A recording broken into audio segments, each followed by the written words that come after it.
안녕하세요. 엔지니어 TV입니다. 오늘은 비대면으로 운영되는 산업, 원격으로 동작하는 사회에 대해서 저의 개인적인 의견을 정리해 보겠습니다. 자, 여기 이 사진은 상하이 지하철의 최근 출근 상황입니다. 자, 사람들이 대부분 마스크를 끼고 있죠. 자, 이런 상황 자체가 그 사람과의 접촉을 피하려고 하는 이것은 바이러스 때문이지만, 자, 중국에서도 상하이 지역은 최근에 상당히 발달된 도시라고 볼 수 있는데요. 이런 현상들에서 그 사람들과의 어떤 접촉을 하는 것들이 상당히 부담스러운 학습을 하게 되는 그런 효과가 있다고 봐집니다. 자, 그런데 일본은 원래 마스크를 많이 사용을 했죠. 자, 여기 기사 보시면 이건 2018년인데요. 일본인들은 미세먼지 때문에 마스크를 쓰는 것이 아니라는 겁니다. 여기 사진을 보시면 거의 대부분 사람들이 마스크를 끼고 있죠. 이제 바이러스 상황도 아니고 미세먼지도 없는데 이렇게 평소에도 마스크를 끼고 있습니다. 지하철 내에서 남에게 신경 쓰지 않는 모습이죠. 그런 것들이 일본이 이제 가장 강하게 나타나는데요. 이것이 이제 중국에서도 나타나고 있다는 거죠. 이유는 다르지만 향후에도 일본까지 가지는 않겠지만 이런 현상들이 전 세계적으로 나타나는 것 자체가 소위 말하는 비대면 관련 사람과 접촉하지 않으려고 하는 그런 현상이 나타나고 있다는 것입니다.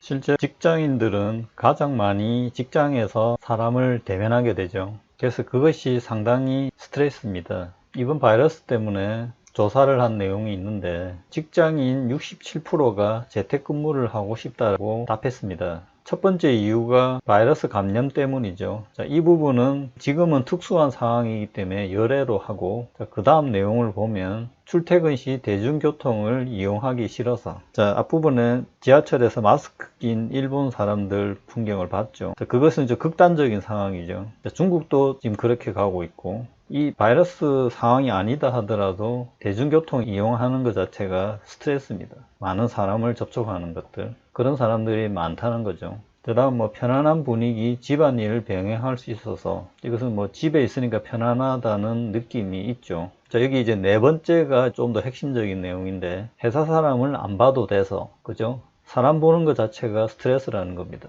여기 보면 대면하기 부담스러운 상사, 동료. 자, 결국 제일 중요한 게 상사죠, 그죠? 근데 회사 입장에서는 정확하게 지시하지 않으면 회사가 잘 안 돌아가죠.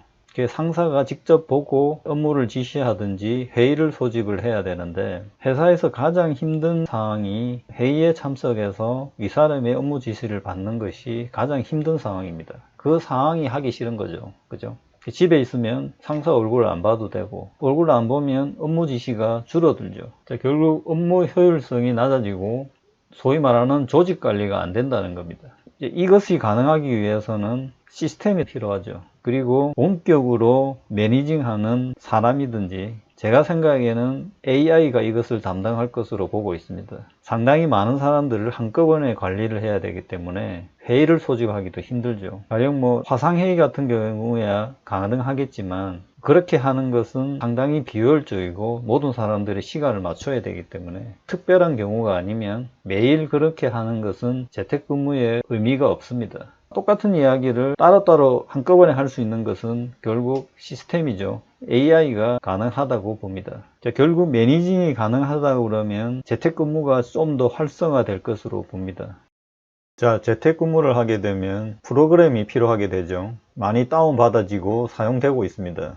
이번에 재택근무를 통해서 많은 프로그램들이 테스트가 되고 많은 개선을 해서 소프트웨어들이 향후 새롭게 나온다든지 많은 업데이트가 될 것으로 봅니다. 자, 그렇게 됨으로써 가장 뛰어난 기능을 탑재한 소프트웨어가 향후 많은 점유를 하게 됨으로써 향후 재택근무를 위한 프로그램이 일반화될 것으로 예상이 됩니다. 자, 한 가지 궁금한 것은, 사람은 원래 사람들하고 접촉하는 것을 좋아했을까요? 아니면 지금의 도시화 때문에 사람 만나는 것을 싫어하게 된 것일까요? 자, 이런 대규모 사람이 모이는 데는 어떤 질서가 생기고 권력이 집중하게 되어 있습니다.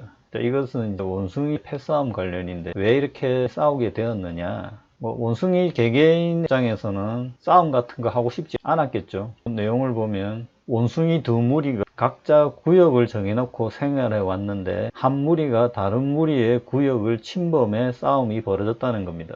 이게 개인적인 상황이 아니고 어떤 단체의 문제가 된 거죠. 여기서도 보면 시내 원숭이 무리의 우두머리가 반격해서 이 싸움이 일어났다라고 되어 있습니다. 이렇게 이제 자기가 의도하지 않는 어떤 특정한 상황에 대해서 할 수 없이 싸울 수밖에 없는 상황들이 많아지게 되죠. 이것은 뭐 인간들의 어떤 삶도 마찬가지다. 이렇게 이제 원숭이 사례로 비유적으로 예를 든 거고요. 또 다른 예를 동물로 들어보면, 자, 반려견도 고령화 시대에 있다. 여기에서 볼 수 있는 내용은 객과 동물들은 단체 생활을 하는 동물들입니다. 동물원에 있는 동물들이 야생의 동물보다 수명이 긴 것은 맞습니다. 야생에서의 수명, 여러 가지 상황들보다 한 명의 주인에게 케어받는 반려견의 수명이 훨씬 길다는 것입니다. 그게 어느 정도 길어지냐면 일본 사례를 보면 80년대에 반려견의 수명이 3.7세였다고 합니다. 그것이 2016년에 14.2세를 기록해서 34년 동안 4배가 증가했습니다. 보통 반려동물들은 개들 사이에 같이 있는 경우보다는 한 마리를 계속 키우는 두세 마리 있다 하더라도 크게 문제가 없이 가족적인 분위기로 소규모로 계속 지내는 거죠. 그런 상황이 됨에 따라 수명이 엄청나게 늘어난다는 겁니다. 편안하다는 거죠. 뭐 의료기술 발달도 있지만 이런 원숭이와 개의 사례를 봐도 사람들도 너무 많은 인력이 모여있는 직장이라든지 군대 같은 단체 생활은 상당히 힘들고 사람의 수명도 단축하는 그런 활동이라고 볼 수 있습니다. 그래서 뭐 너무 혼자 있는 것은 문제가 있지만 가장 자기하고 맞는 사람들, 가족이라든지 소규모 단체에서 지속적으로 유지되는 삶이라는 것은 상당히 좋은 삶이고 사람들이 원하는 삶이라는 것이죠. 자, 그래서 최근에 뜨는 것이 비대면 산업, 언택 서비스라고 합니다. 자, 대표적인 것이 편의점이라든지 맥도날드 같은 데 보면 사람이 직접 주문을 받는 것이 아니고 이렇게 모니터로 주문하는 이런 것은 우리 생활에 지금 들어와 있습니다. 자, 일단 집에서 생활하고 재택근무를 하면 밖에 나가기 싫죠? 사람 만나기가 싫으니까. 그러면 택배를 이용하고 배달 서비스를 이용하게 됩니다. 지금은 사람이 갖다 주지만 그 사람도 만나기가 싫어지죠.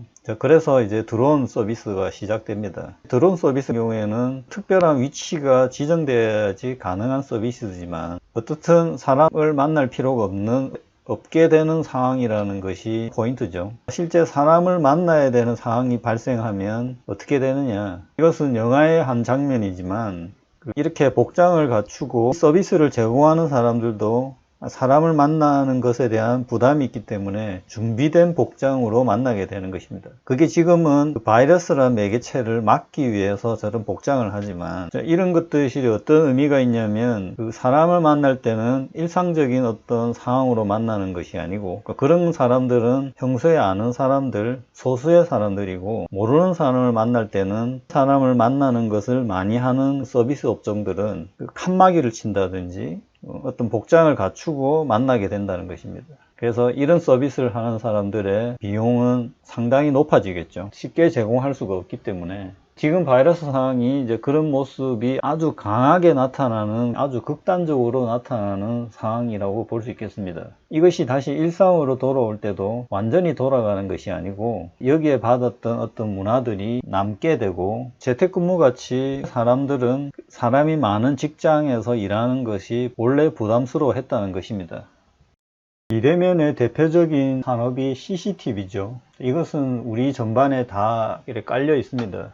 사람이 직접 보는 것이 아니고 원격으로 감시를 하죠. 이 감시 자체도 지금은 센싱하고 이미지 프로세스로 AI가 분석을 하는 상황까지 왔습니다. 자, 그 다음은 원격 진료죠. 지금 상황이 아주 적합한 방식입니다. 이 부분은 이번 바이러스 사태로 확실하게 커질 산업이라고 볼 수 있겠습니다. 자율주행 기술도 마찬가지입니다. 일단 택시 운전사가 없어지고 스마트 아파트나 스마트 시티에서는 자율주행 차가 집에 바로 옆에 주차를 하게 되죠. 그래서 집에서 바로 차에 올라타고 회사까지 간다 그러면 회사 앞에까지 전혀 사람을 접촉하지 않고 원하는 장소까지 이동이 가능합니다. 이것도 일종의 비대면 방식이죠. 자, 이 비대면 산업이 가장 빨리 시작되고 적용되는 부분이 스마트 팩토리입니다. 사람이 전혀 없는 무인화 공장, 로봇으로 인한 공장에서부터 생각도 AI가 담당하는, 초기 매뉴얼이나 기준 정도만 사람이 만들고 모든 것이 무인화 진행되는 것. 여기 스마트 팩토리에서 나온 기술들이 아마 우리의 일반의 생활로 빨리 넘어올 것으로 봅니다.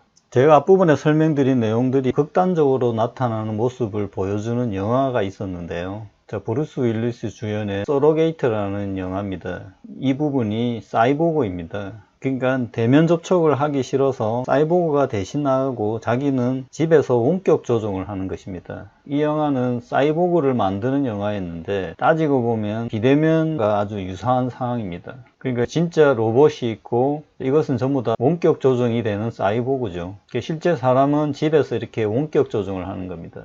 이 영화는 2009년도에 나온 영화로 그 당시에 미래의 모습을 나타내는 영화들이 많았습니다. 30년 정도 되면 이 모습도 가능하리라고 봅니다. 자, 이번 바이러스 사태로 중국이나 한국이나 특정한 지역에서 많이 발생하죠. 자, 그러면 다른 지역 사람들은 자기가 사는 공간은 좀 더 보호받고 싶어 하는 심리가 생깁니다. 자, 그런 것들이 일종의 스마트 시티로 나타난다고 봅니다. 자, 이번에 바이러스 사태 때문에 또 다른 현상이 나타났죠. 자, 뉴욕시 재택근무 확산으로 대기질이 급속 개선되었다고 합니다. 이것은 차량 운행의 감소 때문이죠. 차량 운행이 35% 감소하면서 대기 중 일산화탄소 수치가 1년 전보다 50% 가까이 감소했다고 보도가 되었습니다. 자, 이런 현상은 북반구 지역의 5월 온실가스 배출 증가가 2009년 이후 최소치로 기록될 것이라고 합니다. 자, 사람들은 앞으로 미세먼지도 지금같이 줄어들고 그러기 위해서는 차량의 감소, 가령 전기차라든지 사람들이 최소한의 이동을 할 수 있는 어떤 모빌리티가 꾸며져야 되겠죠. 그리고 바이러스 부분도 최소화할 수 있는 어떤 그런 환경이 앞으로 요구될 것이라고 봅니다. 자기가 사는 도시가 스마트화 된다 그러면 여러 가지 편의시설을 제공하면서 외부의 어떤 상황에 대해서 충분히 보호받을 수 있겠죠. 그런 심리가 이제 내면에 생기는 것입니다. 그런 현상이 원래 스마트 시티가 계획되고 있었는데 좀 더 가속화될 것 같다는 것이 저의 생각입니다. 그렇게 되기 위해서는 최신 IT 산업들이 좀 더 개발되고 투자가 되어야 되는 상황이 될 것입니다. 자, 마지막으로 정리를 하면 원래 거의 밖에 나오지 않았던 사람들은 이번에 바이러스에 감염이 되었을까요? 일단 마스크를 하고 다니면 움직이는 자가격리가 되는 거죠. 사람의 얼굴도 인식이 잘 안 되고 대화하기도 어려워지는 환경이 됩니다. 향후 이런 것이 더 심해지지 않겠습니까? 위험한 도시를 봉쇄하는 것과 같이 안전한 도시를 만들어 위험으로부터 보호하려고 하는 것이 큰 산업이 될 것이고, 자율주행이 가능한 도시, 5G가 완벽하게 동작하는 도시, 공기와 바이러스가 완벽하게 제어하는 도시를 사람들은 원하게 되고 서로 들어가려고 할 것입니다. 자, 이것으로 오늘의 내용을 마치겠습니다. 대단히 감사합니다.